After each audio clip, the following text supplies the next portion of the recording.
Pima County adopting out dangerous dogs that are threatening the public safety. Is 48 hours in jail in exchange for Cardinals GM Steve Keim's guilty plea for extreme DUI, a slap in the face. Why Governor Ducey should pay back taxpayers for his fake border security news conference. These stories and more next on the 520.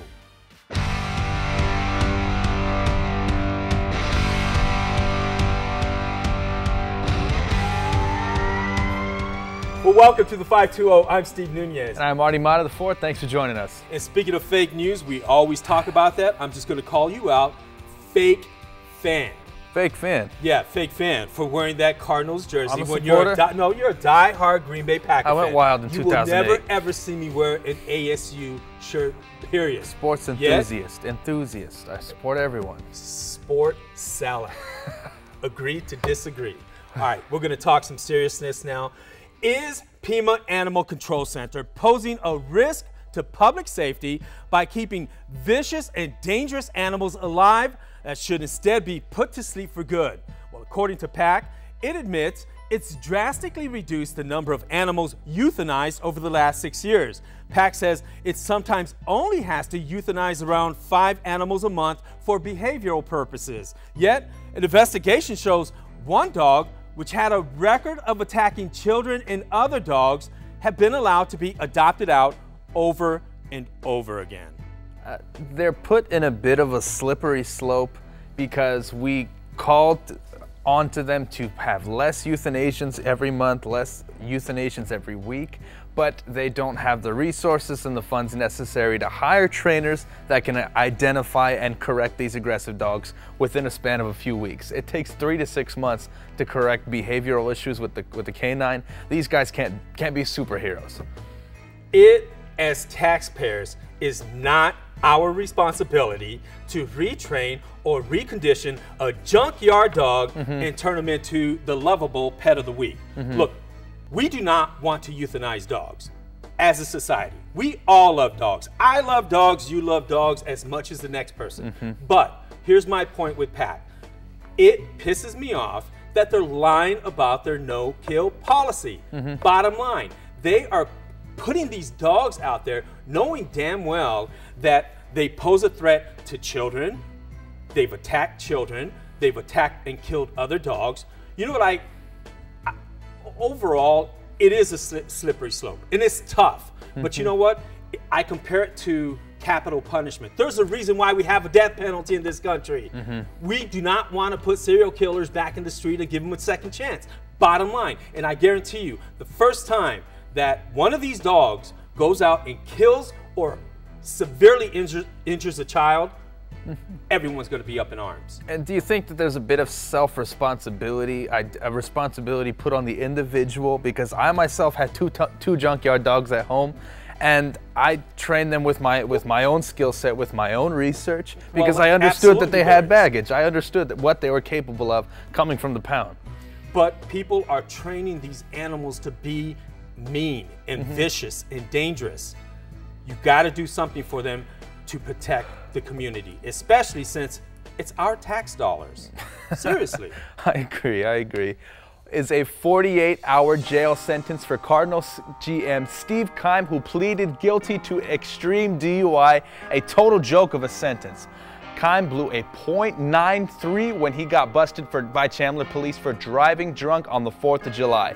That's more than twice the legal limit, but in exchange for his plea, a judge nearly handed Keim a get-out-of-jail pass. What a total joke of a jail sentence. Look, the maximum penalty for an extreme DUI, especially blowing a 1.93, is 30 days in jail. There should not be a 2-day jail sentence for this. It's really about who he is. He's the GM of the Arizona Cardinals. If he were you or me or anyone else, Joe Schmo, he would have gotten the maximum penalty slapped on his face, 30 days. The only good news out of this entire situation, and I feel bad for him because he's going to go through hell, the only good news is he did not kill anyone, number one. And number two, he is going to have to pay a $200,000 fine that is going to go to the Arizona chapter for mothers against drunk driving. The Cardinals, on the other hand, are suspending him for 5 weeks. He's going to lose more money, but who cares? This is not about football, even though some people are trying to make it about football. Oh, wait, he's got to be in negotiations to sign David Johnson, running back, who needs to play this year and extend his contract. No, this is not about football. This is about life, and the good news is he will also get counseling. I never thought I would see the day where we would be praising the NFL for their consequence actions, for their repercussions, and going against the justice system. We applaud the NFL because we demanded a call to action to Steve Keim, but the justice system completely dropped the ball on this one. I never thought we would see the day where the NFL would actually be holding their personnel accountable over the justice system. I'm not fully in agreement with you on that one because I don't think the NFL is going far enough. Yes, they are holding him somewhat accountable. 5 weeks is also a slap in the face when you look at the bigger picture. I mean, bottom line is they've cut players for getting DUIs like this. If you want to give the maximum penalty and have the NFL justice system work, then fire his ass. Bit of a hothead. Yeah. Bit of a hothead. Well, that's the way it works. It has to. It has to. It's black and it's white. It is now time for rapid fire. I fire off a topic with a local sports connection. Artie fires right back with a rapid response. Rapido. On it. Fast. On it. All right. On it. Well, can ex-Wildcat DeAndre Ayton achieve 2 lofty goals that he set for himself this year? 1, to be Rookie of the Year, and 2, to make the All-Star team.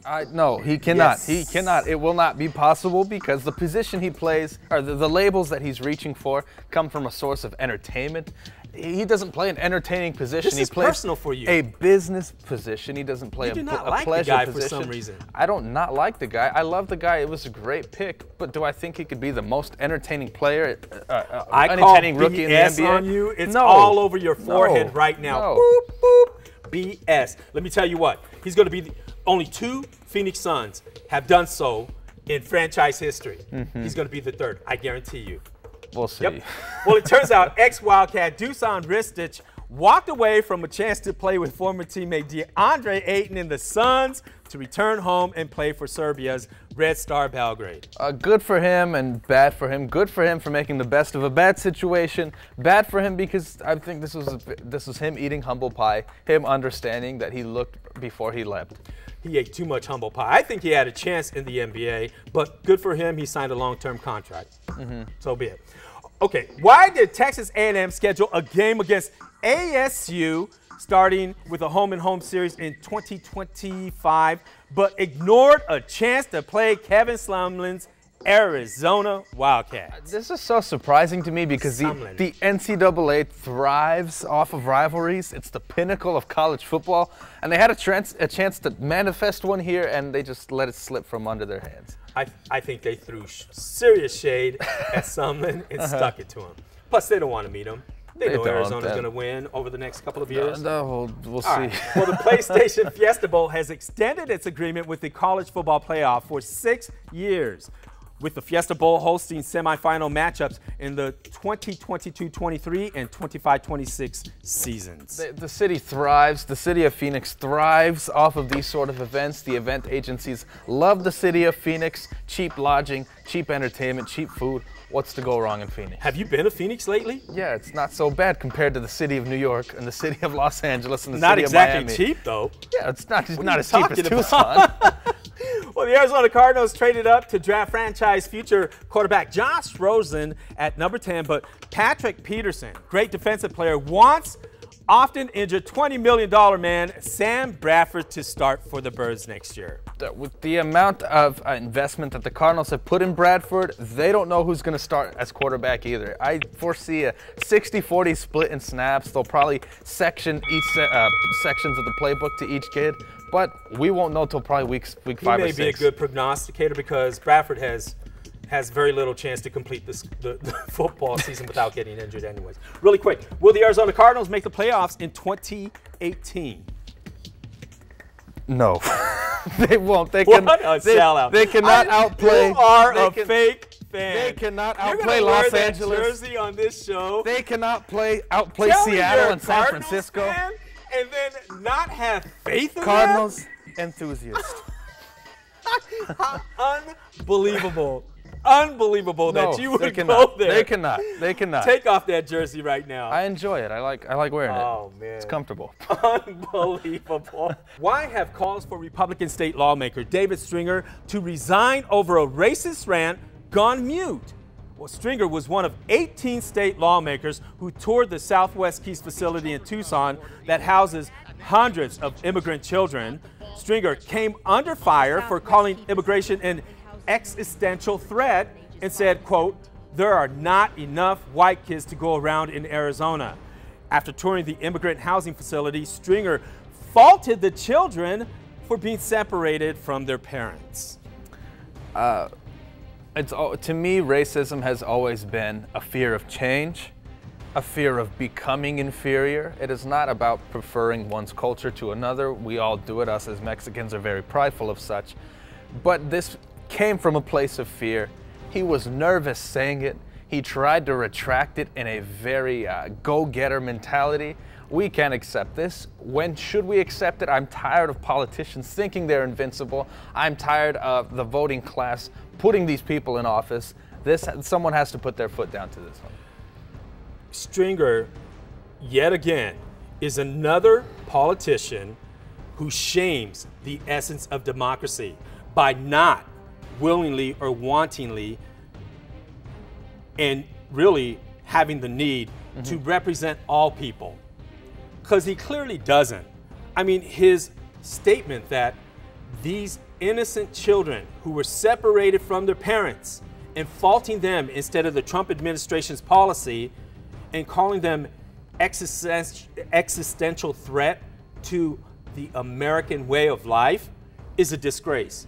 And if the label fits, then we should call it like it is, because on this show, we are allowed to call it like it is. He's a racist. He is. And that's what I didn't like about this entire conference, was that he wasn't afraid. He knew that he was going to be fine. He knew he could go back to his house and sleep just fine. That's what I didn't like about this. And he went back to his constituents, and he was able to confidently tell them, yeah, it's so great to put these little kids in cages. They're being treated like, you know, little royalty, you know? And that to me is just the scary thing, because this is a state representative who is supposed to represent everyone, the masses, the people, and he's not doing his job. And it's sad. It's sad where we are today. It's absolutely sad. Voting class come together. Does Glendale deserve hosting duties for the NCAA tournament's Final Four? The tourney is returning to the Valley in 2024. March Madness will take place at the University of Phoenix Stadium, which was the host of the 2017 Final Four.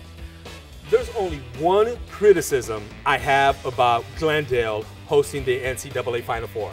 I went last year. It is too damn far. Way too far on the other side of Phoenix, okay? There's not a whole lot of lodging over there. So, I mean, you really can't have as much fun as you want to have, you know, and it's just such a long drive. On the positives, I will say this. Last year, more than 59,000 visitors came to Arizona and stayed on average 4 nights in a hotel, which brought $324 million to our Arizona economy. I love it because in 2023, we have the Super Bowl again, which brings in like $719 million.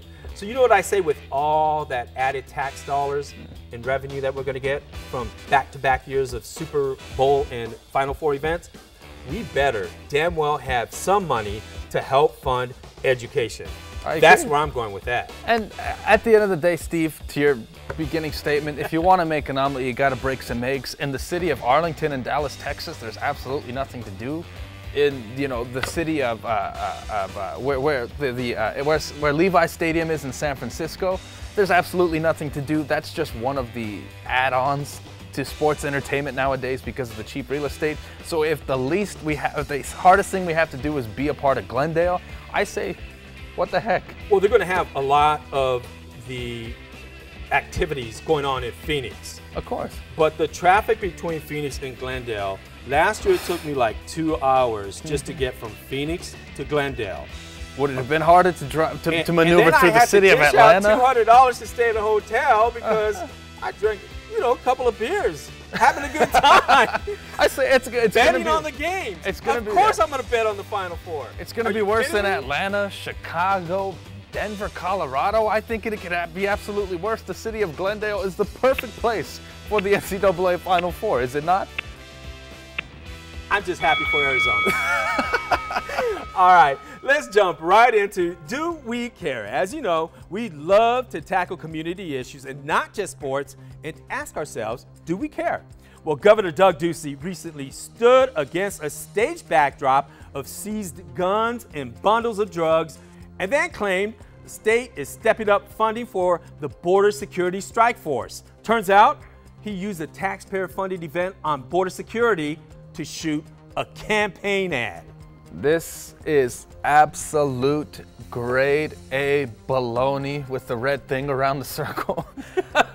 Hold your politicians accountable, understand who you're voting into office, and at the very end of the day, understand that these people deem you powerless. They know you can't do anything to them, and they feel like they're invincible. Stop. Hold your politicians accountable. Absolutely agree. I think that is a shameless act by Ducey. He duped the media. You know why? Because he called the media in this press conference at the last second. Just a few showed up, and then when the media started to grill him on, wait a second, why do you have other photographers here and you're filming this campaign ad?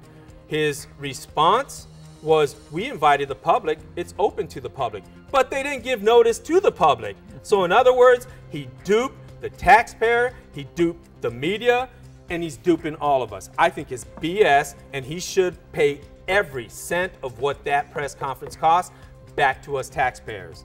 And we should hold him accountable, damn it. I agree, that's a start. One Arizona is reporting it's registered more than 150,000 new voters, setting a record for new voters registered in a single year in 2018. The coalition will surpass with 200,000 new voters. Where did all these people come from? And why haven't they registered to vote before? They were tired of paying for campaign ads. Well, I'm just guessing that maybe they were able to capture the 18-year-olds that just, or the teens that just turned 18 and are eligible to vote now. But I think that's awesome. I mean, that shows democracy at work. And more than ever, we need to preserve our democracy in today's time and age. I agree completely. This is exactly what I was talking about in the previous segment. This is the solution to it.